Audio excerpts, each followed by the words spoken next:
WhiskyJason here, whiskey from the viewpoint of an American over here, tasting rare and exotic whiskeys. Today I have something from the German distillery called St. Kilian, and this is their new Ambassador's Choice bottling. Yay!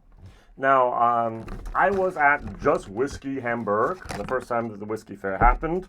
I actually was an exhibitor there, so I'm trying to become Mr. Bourbon over here in Germany. And so I'm importing products and actually also helping to create awareness for great whiskeys from the United States. And not just my own brands that we import together with N10 bourbons, but also other brands as well. Just show those great rye and American whiskeys, rye, bourbon, American whiskeys, and so on. Now, while I was setting up my booth, the guy, the ambassador, whose face is actually on here, that's Olli Fink. Guy's 6'6" tall, beautiful soul. I love that guy. He's a great guy.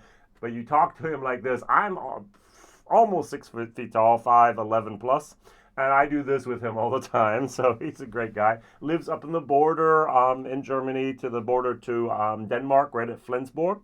And so he has been now the northern brand ambassador for St. Kilian since January 2019. And he actually had a private cask, and it was a rum cask, and it was the peated new make that was entered into it. And now he was asked to do an ambassador's choice. This is actually the 5th ambassador choice, if I'm correct. And Mario Rudolf is the distiller at St. Kilian's. They are in Rüdenau, which is about 40 minutes southeast of Frankfurt, Germany. And so they picked out a nice rum cask. Sorry, 2 rum casks to be exact. And these rum casks are from Madeira. So I know Madeira wine, but I did not know that it was Madeira rum as well. It's actually a geological indicator, so it's actually a protected region. No one else can call their rum Madeira rum if it doesn't come from Madeira itself. And the sugar for the molasses or the sugar cane has to be actually grown on Madeira as well. So that's kind of cool. Now, way back when, we have the year... So it was on September 27th in 2017. St. Kilian actually, and the Master Distiller Mario Rudolf actually took 2 oak barrels, each holding, and now that's not what I'm sure about. We started discussing at the whiskey fair, how big are the barrels? It's 1,380 bottles, 0.5 liters, 70 euros. So this is about $100 or 100 euros, excuse me, for 0.7. Beautiful 0.5, but yep. And it was like, okay, so just math in my head, 1,400 bottles, forget about the 20, divided by half liter. That means I have 700 liters of content from 2 casks. That means there are at least 350 liters we need. So, and a good buddy of mine, he's actually called the Spirit Alchemist, Sebastian Büsing. He said, Jason, it's absolutely normal to have rum from Madeira in 500-liter casks. So, thank you very much. I was figuring that out myself, but that's great. The Spirit Alchemist, he is a brand ambassador over here in Germany for Loch Lomond. Great guy. I can learn, so I have learned, and I will continue to learn so much from him. I don't know about you, but I teach. And sometimes when someone asks me the question, it's almost like if I have a recording in my head, I push play, and I give you the entire 5-minute lecture. And he was in the middle of giving me the lecture, and I just started laughing. And it was like, Jason, I said, you're doing exactly what I do. You're lecturing me. He said, yes, of course. You asked a question. I'm giving you an answer. I was like, yeah. I just recognized my own habit there that my wife sometimes finds annoying, to lecture someone and so on. And so it's just one of those cute moments there. And then, though, the press release, this was actually released at the Just Whisky Hamburg whiskey show on the here on the 26th and 27th of August in Hamburg, Germany. And it says here, these oak barrels each holding 300 liters. So 300 liters means 600 liters of juice in there. There's 600, so there's 700 liters that I almost need here for this. Even if they did dilute it down from 62% down to 50.1%, it's going to be a tight fit. So I personally don't know of any 300-liter Madeira rum casks that I found online. But hey, who am I to judge or to correct a press release as if they'd never been wrong? So these oak barrels, each holding 300 liters, previously contained rum produced from Manassas on the Isle of Flowers in the Atlantic Ocean, which is Madeira. Before they were filled with mild new make from St. Kilian Rüdenau. Rüdenau is the name of the village there by Frankfurt, after being emptied on the 27th of September 2017. Okay, the casks were emptied 2017. Let me see here. What do we have? That's actually... Nah. You did not empty the cask and fill this on the same day. So this was so once again, press releases are not great sometimes. Okay, this was distilled on the 27th of September 2017, and this was actually, the cask had been emptied before that. Now this mild distillate, what they do is they have peated and unpeated at St. Kilian. The peated they get from Glen Esk, which is a malting company in Scotland. They actually take a truck, a lorry, a truck, a tractor trailer, and they ship a whole tractor trailer down to Germany, and they fill up the silos, and then he goes back, and then a month later they order a new one. And so they're actually using that 30-some tons of grain that goes into a tractor trailer, and they make whiskey from that. So they have different silos, and they can do that. And so this is not from Scottish barley. This is from German barley, from Weyermann in Germany, a great place where many people get their barley from. And there they actually have they use Pilsner malt, as well as a slightly darker Munich malt. Yeah, that Munich malt is a little bit of a toasted, roasted moment going on there. Okay, so on August 16th, 2022, they actually emptied those two casks, got a total of 1,380 bottles of 5-year-old or nearly 5-year-old. So, yeah, we're missing a month and 8 days basically here. So, it's 4-year-old and 11 months. Yeah, and now the question is, how good is it? I bought the bottle myself at the Whiskey Fair, €69.90. So I was a little bit of the victim of... the whole picture I have in my brain is of a drug dealer. So the free first shot of the drug. So what Olli did, the brand ambassador, he has a tiny little glass, puts it in front of me and says, "Jason, try it." I was actually setting up my stand, and I didn't have any time. I said, not now, later. No problem, just left the glass there. And I drove my car and the trailer that I used to transport all the goods that I need, put it to the parking lot, came back, set the rest of it up, and I tried it. I was like, oh, this is really nice. And when I first tasted it, I was like, this is sweet fruit cocktail. And then I went and I looked at the bottle and I said, oh, okay, it's rum and Madeira. And then he said, no, it's rum from Madeira. Okay, I didn't know Madeira even made rum, so sorry. And that's what explained the sweetness and the fruitiness, that cocktail fruit moment is actually the distillate itself, I guess. So very, very nice. 50.1. Now, this is 4 years, 11 months, and I do get a little bit of that youthfulness. The whole time I'm smelling and tasting this, it's like, what would this whiskey be with 8 or 10 or even 12 years of age? I think that would be fantastic. But the distillery is not yet 8 or 10 or even 12 years old. So we have to wait. Yeah, when new distilleries start up, we have to wait for the product to catch up to the age that we want it to have sometimes. I don't need a 20-year-old. I don't think I do. But we're going to see what's going to happen in the future. So it does have a little bit of that very, very youthful, I'm going to call it. The distillery character is very, very prominent. Yeah. And I do get a little bit of a pineapple, tiny little bit of coconut moment, vanilla, a little bit of oak, and yellow plums. I think it was my grandmother. She had two plum trees. One was the dark purple plums, and one was more of a Japanese yellow plum.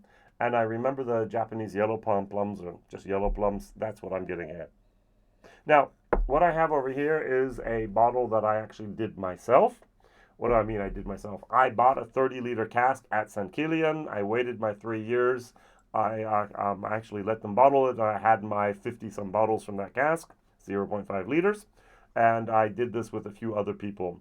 Now, in October of this year, I think it's the 8th of October, I'm going to drive down to St. Kilian. It's about 3.5, 4-hour drive for me. And I'm going to actually receive the bottles of my new cask, which was a rum cask. That would have been very interesting to see how they compared, but I didn't want to wait that long. And I think a cask cost back then, let's say 1,800, let's say 2,000 euros. I get from 2,000 for 2,000 euros, I get 50 some bottles. So we're talking about 40 euros per bottle. This 69.90, this 40 euros. So it's not a bad deal there. And it's my own. I have my own little label on this. So WhiskyJason. The names of the people are actually people who did a cask share with me. So I kept about a third of the cask, 10 of the 30 liters, and the other 20 liters I divided up with other people. So they actually carried the financial risk and also responsibility with me. And they also took the bottles off my hands. I mean, what am I going to do with 50 bottles of the same thing? Of course, I could give them as Christmas presents to everyone I know, but I thought it was actually cool, and I've done that now, I think, 13 times that I've done a cask share. And I'm refilling that cask in October, and then it's going to be, instead of 3 years as it was now, it's going to be 4 years. I'm going to let it sit and wait and age and mature. Hey! So I actually like doing that with German as well as with Irish distilleries, things like that. So let's pour a little bit of in my glass. This was Amarone. And it was they took a big Amarone, and they actually, by Ada cask company in Germany, but Birkenheim, they took that big Amarone cask, the Stabes, and they actually made a small 30-liter cask out of it. Put this mild recipe into there and let it set for 3 years, and it turned into a magical syrup. I really, really like that. This rum and fruit cocktail. This, I have a perfectly toasted oak moment with a syrupy honey that has some red wine in it. That is good stuff. I like that. And you never know what you're going to get. That was really one of the things that I just was like, hey, I like the distillery. I know the people there. I'm going to buy some casks and see what happens. And the very first cask I had bought was virgin oak.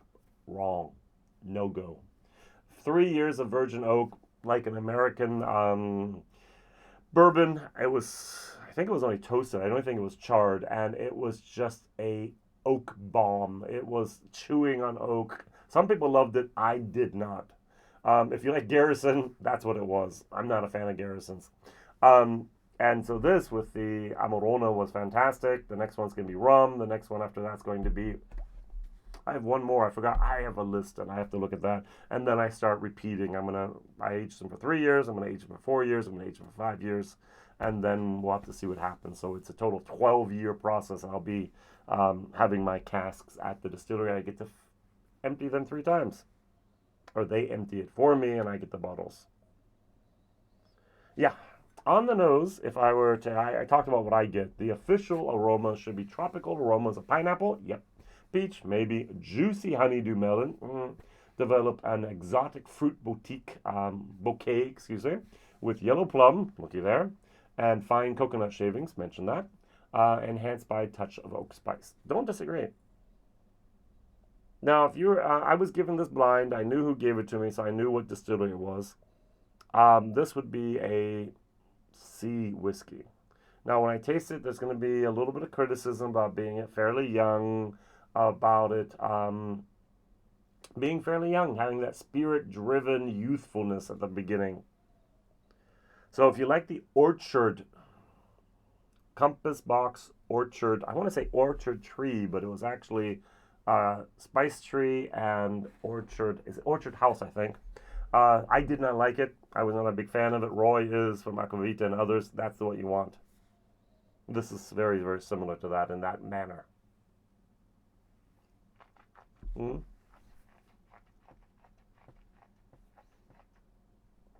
Not cask strength, 50.1. To be very honest, more alcohol would not have been great. Less alcohol probably would not have been great either. So looking for my little here dropper.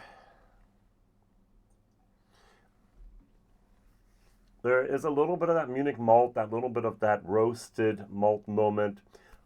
If you know Signet from Glenmorangie, that moment, but very, very subtle in the background.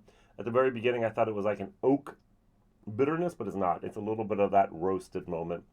There's a lot of fruitiness. It actually coats your palate. It's got a long finish. It's a good whiskey, but it's not great and it's not terrible. It's a solid C. Blind, I think I'd give it a C. On a bad day, might even be a C minus. Value for money, 70 euros. 70 euros means a liter price of 140, which means, of course, if you divide it by, but put in a 0.7 liter bottle equivalent, this is going to be 98 euros. You can get some fairly good whiskey for 98 euros. A very, very good whiskey. And that profile, that flavor profile of 98 euros versus this, it's a D. Almost a D minus for value for money. It's not worth that price. But Jason, we have a young distillery. We have a new distillery. We have a lot of things that are done by hand manufacturing. We have a very low output of I think they're 150,000 liters a year. Maybe 200,000 at the moment. Now, Jason, you have to factor that in. No, I don't. Not with the value for money. The value for money is based on the taste. And the money compared to the taste. And that's what's important. All right, you can buy it because you love the distillery. I did. You can buy it because you love the bottle shape. Why not? You can buy this because of other factors. You like Olli and his whole program he's doing up in northern Germany for St. Kilian. Yes. But if you're going to buy it for the flavor profile, and we're chasing the flavor, as Roy likes to say at Aquavite, this is not something I can recommend. Not for that, not for 70 euros. Now, there have been other bottles. I have a distillery only here. It was a 58.1%. This is Pedro Jimenez sherry. This is actually worth that 70 euros. This is heavenly stuff. Yeah, the sherry goodness and that gooiness and that syrup is so evident. This has that spirit-forward driven character with a nice rum, with a nice little cocktail moment on here.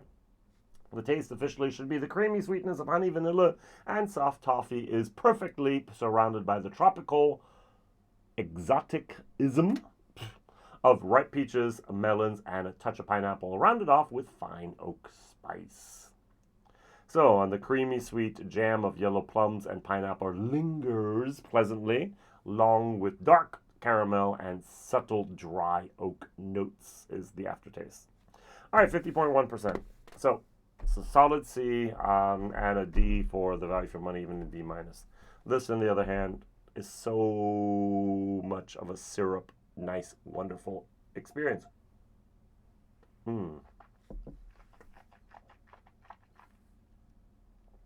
Toasted oak. Almost like a raspberry type of plum type of syrup. That's good stuff. And the alcohol, we're at 55.7 is much, much rounder. Smaller cask, turbo maturation. Larger casks, slower maturation. Not even 5 years. That's the reason why. So my question of the day is, what bottling of a rum maturation or rum finished whiskey can you recommend? So if you know Olli, and if you're over here in Germany and you want to buy something from St. Kilian, that's something I can recommend. But if you're looking for something else, that's the question of what can you recommend. Put it in the comments. Thank you very much for liking, for subscribing, for telling others, for ringing that bell. And I hope to see you back here soon. WhiskyJason, all the best. Ciao.